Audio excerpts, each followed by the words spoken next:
कल दरभंगा के नौहट्टा में कांग्रेसी कार्यकर्ताओं के द्वारा या कहें तो महागठबंधन कार्यकर्ताओं के द्वारा माननीय प्रधानमंत्री जी के लिए जिस भाषा का इस्तेमाल किया गया, गाली गलौज किया गया, वो बिल्कुल अविश्वसनीय है और असहनीय है।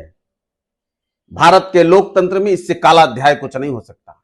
आप लोकतंत्र के बैनर तले, आप लोकतंत्र के इस मंच के तले देश के प्रधानमंत्री को गाली गलौज करवाएंगे?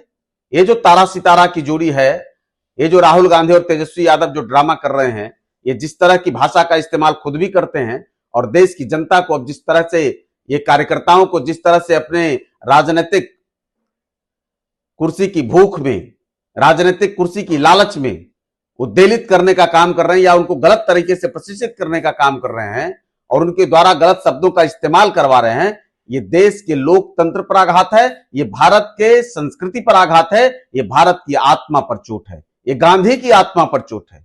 क्या इस भाषा का इस्तेमाल करके आप सत्ता हासिल कर सकते हैं? क्या आपको लगता है कि आप देश के प्रधानमंत्री के खिलाफ इस तरह का माहौल बनाकर, आप किसी एक गठबंधन के खिलाफ, उनके नेताओं के खिलाफ एक माहौल बनाकर आप जिस तरह से चाहते हैं कि देश अराजक स्थिति में चला जाए और देश बांग्लादेश और श्रीलंका के हालत में पहुंच जाए, तो आप भूल में हैं। ये बिहार है जहां से वैशाली ने पूरी दुनिया को लोकतंत्र दिखाया, जहां से लोकतंत्र की शुरुआत हुई। ये चंद्रगुप्त और चाणक्य की धरती है, ये सम्राट अशोक और बुद्ध की धरती है।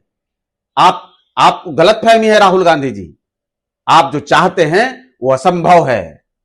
देश द्रुत गति से विकास कर रहा है और देश को बरसों बाद ऐसा प्रधानमंत्री मिला है जो पूरी दुनिया को अब रास्ता दिखा रहा है, जो पूरी दुनिया का मार्गदर्शक बना हुआ है। होश में आ जाइए, वरना ईवीएम को गाली देना, चुनाव आयोग को गाली देना या अन्य लोगों को गाली देने से कोई फायदा नहीं होने वाला है।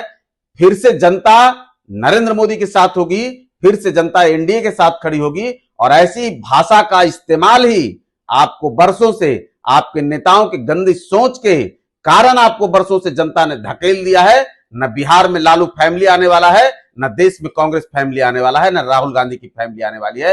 होश में आ जाइए, वरना जनता होश में ला देगी।